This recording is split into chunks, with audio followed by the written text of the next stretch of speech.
লোভে পাপ, পাপে মৃত্যু। এক সময় একজন সাধুমশাই বৃন্দাবনে দীর্ঘদিন নাম কীর্তন করে ও মালা জপ করে একদিন নিজের গ্রামে ফিরে গেলেন। ভাবলেন বাকি জীবনটা গ্রামেই কাটিয়ে দেবেন।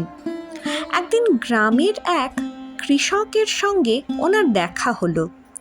কৃষকটি সাধুকে দেখে প্রথমে প্রণাম করল এবং জিজ্ঞেস করল, আচ্ছা সাধু বাবা, বলেন তো পাপের গুরু কে? সাধু উত্তর দিতে পারলেন না। সঙ্গে সঙ্গে তিনি আবার বৃন্দাবনে চলে এলেন এবং বড় বড় সাধুগণকে জিজ্ঞাসা করলেন, কিন্তু কেউ এই প্রশ্নের উত্তর দিতে পারলেন না। কারণ এই প্রশ্নটি কোনো গ্রন্থ বা কোনো শাস্ত্রে উল্লেখ নেই, যা ওনার বোধগম্যের অনেক বাইরেই ছিল। একদিন সাধু হতাশ হয়ে রাস্তা দিয়ে হাঁটছিলেন। এমন সময় এক বেশ্যা মহিলার সঙ্গে ওনার দেখা হলো।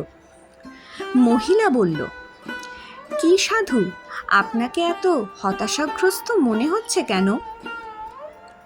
তখন সাধু বললেন, তুমি জানো পাপের গুরু কে?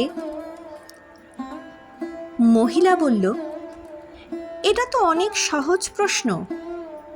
যদি এর উত্তর জানতে চান তাহলে আপনাকে আমার সঙ্গে বেশ্যালয়ে কিছুদিন থাকতে হবে।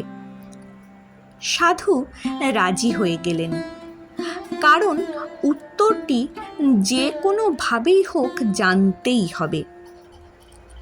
সাধু বেশ্যালয়ে থাকতে শুরু করলেন। নিজে রান্না করে নিজেই খেতেন। কারোর ছোঁয়া ধোয়া তিনি গ্রহণ করতেন না। এভাবে কিছুদিন যাওয়ার পর একদিন ওই বেশ্যা মহিলাটি বলল, সাধু আর কত কষ্ট করবেন নিজের জন্য? এবার থেকে আমি ভালো ভালো রান্না করে আপনাকে খাওয়াবো এবং তার বিনিময়ে প্রতিদিন আপনাকে 5টি করে স্বর্ণমুদ্রাও দেব। আপনি রাজি তো? সাধু লোভে পড়ে রাজি হয়ে গেলেন। তিনি ভাবলেন, রোজ রোজ এত ঝামেলা করে রান্না বান্না করে নিয়ম করার চেয়ে ওই মহিলার ভালো ভালো রান্নাও খাবো, সঙ্গে 5টি করে স্বর্ণ মুদ্রাও পাবো। এটাই বুদ্ধিমানের কাজ হবে। সাধু বললেন, ঠিক আছে, আমি রাজি, তবে কেউ যেন জানতে না পারে যে আমি এই বেশ্যালয়ে আছি। মহিলা বলল, ঠিক আছে, কেউ জানতে পারবে না। কথা মতো একদিন ওই মহিলা খুব সুস্বাদু রান্না করে সাধুর সামনে এনে সেই খাবার দিলেন। যেই না সাধু খেতে যাচ্ছিলেন, এমনি সময় ওই মহিলাটি সাধুর হাতটি ধরে ফেললেন এবং বললেন, সাধু, আপনার এই লোভই হচ্ছে পাপের গুরু, বুঝলেন?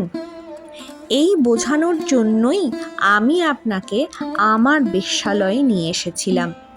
তাই কখনো লোভ করতে নেই, কারণ লোভে পাপ আর পাপে মৃত্যু।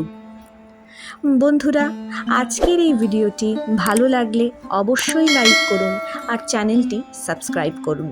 ধন্যবাদ।